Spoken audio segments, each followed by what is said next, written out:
Welcome to season 4, Fostering Change, the #1 podcast in adoption and foster care. Each week we speak to the most amazing good humans about topics that touch each and every one of us. If you have a guest suggestion or interested in sponsoring our podcast, please visit us at fosteringchange@comfortcases.org. Now, sit back, enjoy, learn, get motivated, and let's speak to some fascinating guests.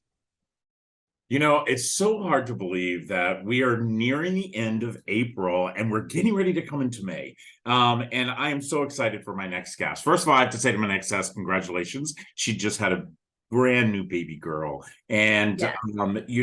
It really made me realize as I was doing some research about interviewing Ashley, she is actually with the Diaper Bank. They cover South Florida. And I have to tell you, my 4 kids, when the first 4 arrived, we had 1 in diapers, we had 3 in pull-ups, and I never gave any thought. We were able to financially afford. We didn't think about it. I never thought about the price of diapers until I started reading this research. And I'm going to tell you guys, I'm going to dive right in. Ashley, welcome to Fostering Change. I ask you, how in the world could we be a society that truly knows that diapers are not a luxury? They're not a luxury, and we are not funding more people so they can have accessibility to diapers. Absolutely. I mean, and you hit it right on the head, right? For me, it's nothing but a minor inconvenience. I go to reach for a diaper and it's not there. There's probably one in the diaper bag. There's probably one in the other room, whatever that may look like. But for most, it's not that way. And 1 in 3 American families can't afford to purchase diapers. 1 in 3 American families. And there is 0 government assisted programs that allocate funds specifically for diapers. They're considered a luxury or they're considered an unallowable expense. And it's tough. So people are having. But hold on for a second. What do they expect, families to do? Just it. People are turning to resources that they have. Some families, we've spoken with families, they shake out a soiled diaper and put it back on, or they use a Publix bag as a diaper, or a grocery bag as a diaper, or a t-shirt, or a washcloth, or whatever they can, because they simply don't have access to them. And it's a vicious cycle, right? So in order for these families to access childcare so they can go to work, most early Head Start programs, you have to provide diapers to send them to school or to daycare or whatever it may be. Well, if you don't have the ability to provide those diapers, your families, your caregivers are having to miss work.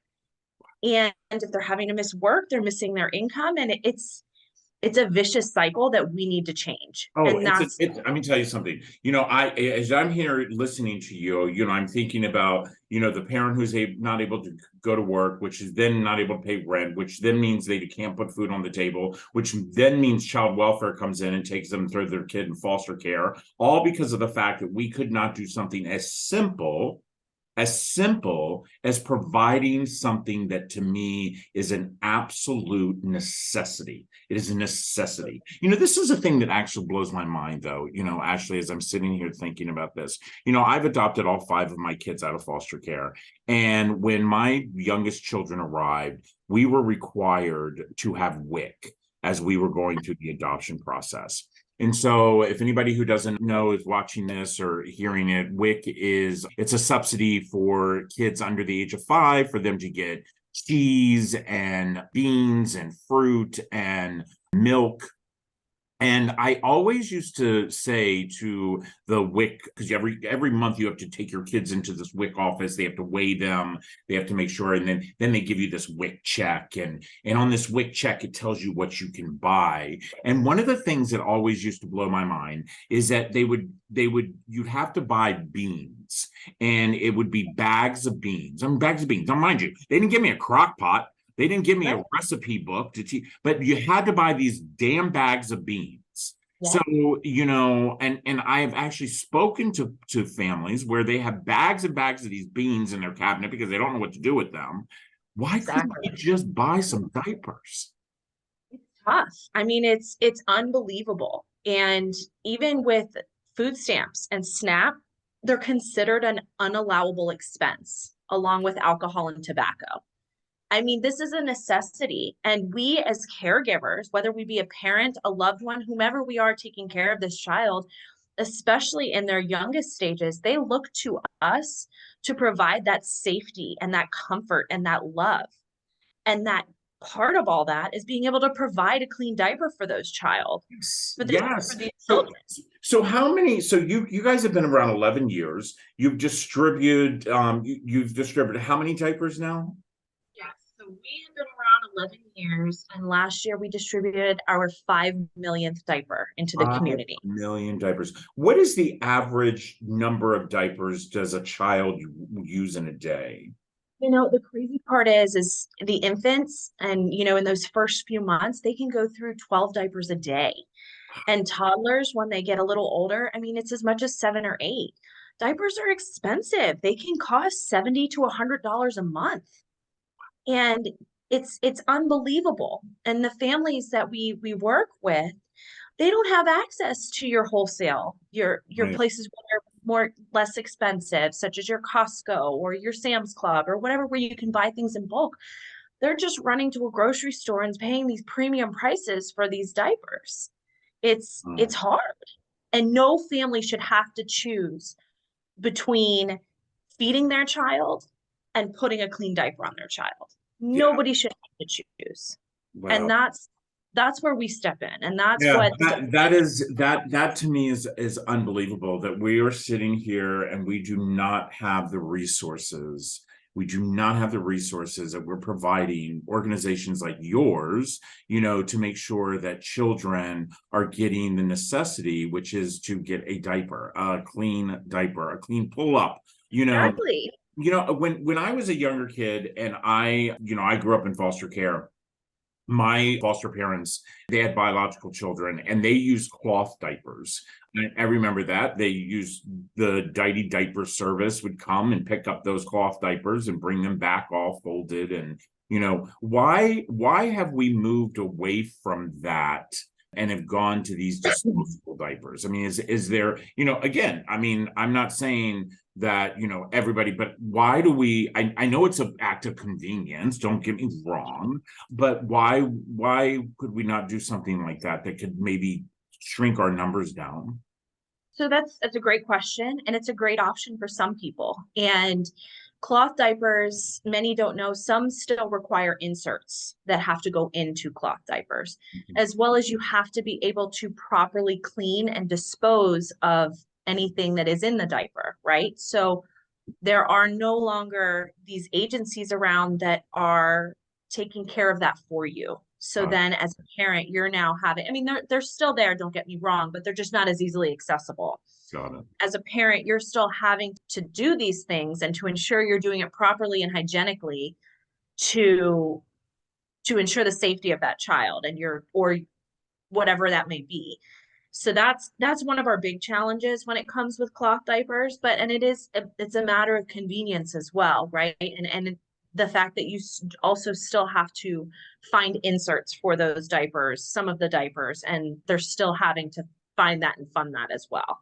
Right now, and I also do know that a lot of the schools and daycares that children go to will not take a child with a cloth diaper, that it has to be a disposable diaper in the only way. So I mean, I get it. It just to me, I'm telling you, Ashley, to me, this is something that we can solve. This is a problem that we can solve. Listen up, everybody.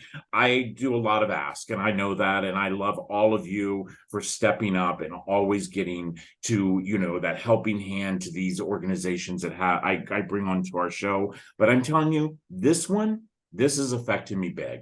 This is something, it's like I think about the fact of, my children and I also think about the fact of my daughter where, there's no type of funding for tampons and for pads.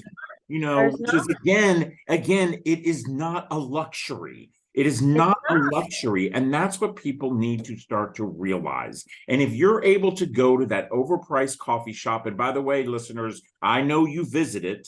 I know you visit that coffee shop. Go to your box store and purchase some diapers. Purchase some diapers. Is there a way for people to go and not only donate diapers to your organization, but also donate funds? Absolutely. So we are part of the National Diaper Bank Network, which that is unbelievable. There are 300 plus diaper banks around the nation that are working together to end diaper need and diaper inequity in the United States. So through the cash donations that we receive, we are actually able to purchase diapers at a discounted rate.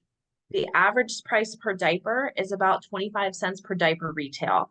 We're able to purchase diapers at a 17 cents per diaper, which is a huge discount, and it allows us to serve so many more families. So going to our website, Diaper Bank covering SOFL.org, and making those donations, it allows your funds to help end the mission and to help further our mission and end diaper need. Wow. Wow. Listen up, everybody. That is, you put your money exactly where it needs to go. 17 cents a diaper. They're able to do it compared to where you were able to do it at Costco's or Sam's Club. Ashley, I have to ask this question. Why is brand like Huggies or whatever why are they not doing their corporate responsibility and stepping up and helping you all? Well, I do have to give credit to Huggies and to Cuties through First Quality, as they are partners with the National Diaper Bank Network. Okay. They are our wholesaler, so that when we Okay. do go and purchase diapers through the National Diaper Bank Network, we receive Huggies or Cuties diapers, which is First Quality. Okay, So we are but very wait a minute. grateful. But wait a minute. You just said what I don't want to hear, that Yeah. they give you a discount when you Mhm. purchase them. I want to see them do their corporate responsibility and donate a percentage of diapers, to organizations like yours. I mean, it is absolutely unacceptable. I say this quite often. Nelson Mandela said this many, many, many, many, many years ago. You actually judge your community by the way you treat your children. We actually are judged by our community by the way we treat our children. And the fact that we feel that children, no matter what class they are, no matter what skin color they are, that they do not get something as diaper, and to know that when I heard you say people are using public bags and, it's just unbelievable. Listen up, everybody. I do this all the time. I'm so excited. Ashley, I cannot thank you enough for being on. It is the Diaper Bank. It is the Diaper Bank and what is your website? Your website is, So our website is Diaper Bank covering SOFL.org. Okay. Diaper Bank covering SOL.org. We'll have that link on here. Listen up. Those of you that are in Florida, okay, and I know I have a lot of friends in Florida. I'm there all the time. Do me a favor, visit this website. Donate. Make a recurring donation every single month. Let me tell you something. Let's say you just do for $10 a month. If 100 of you did just $10 a month to this diaper bank, it would put a huge dent in exactly what they want to do. And by the way, for those of you who are listening, there's 350 diaper banks out there. 350 diaper banks. I know there's one right in the DC area that we support. And so, this is mind blowing to me. And everybody, what I tell you all the time, this podcast was built to educate our community. And I hope you understand that today, 1 in 3 Americans, 1 in 3, 1 in 3 babies, 1 in 3 children, 1 in 3 toddlers are actually struggling for diaper needs. And that right there is not your problem. It's not my problem. It is our problem. And we can solve this. Ashley, thank you so much for being on Fostering Change. You are amazing. Thank you. Definitely, when this airs, I want to see what happens. I want to do something. I want to do a diaper drive. I like I said, this one blew my mind. This one blew my mind, and I've had a lot of amazing guests on, but there's nothing that saddens my heart more to know that there is a child that tonight will not be able to have a clean diaper. It's hard, and we are so grateful for even just recognizing the need and bringing awareness to the need, and really, like you said, it's one of those things that once you learn, it really helps you understand the impact that you can have as an individual. Yeah. So having that is, we're grateful. And I'm telling you, people that are watching and listening to this, I'm telling you right now, they thought, oh, food stamps covers that, oh, WIC covers that, or SNAP covers that. And the fact is it doesn't. It doesn't. They don't. You know, and that is something that is, to me, absolutely asinine, you know, because it's not like, you know, it's not like it's tobacco or a liquor, you know, it is something that every child deserves to have a clean diaper, exactly, you know, and a diaper when they need it, a diaper when they need it. Listen, Ashley, congratulations on the birth of your baby girl. You know, the fact is that I know she will have clean diapers, and I am so grateful that you walked into my life and that I got to meet you. And this is not going to be the last time that you're going to be on Fostering Change, because the way we bring about change is we continue to talk about the problem. And everyone, the problem is, we need more diapers. So let's get out there and let's make it happen. Have a great day, everybody. Have a great day.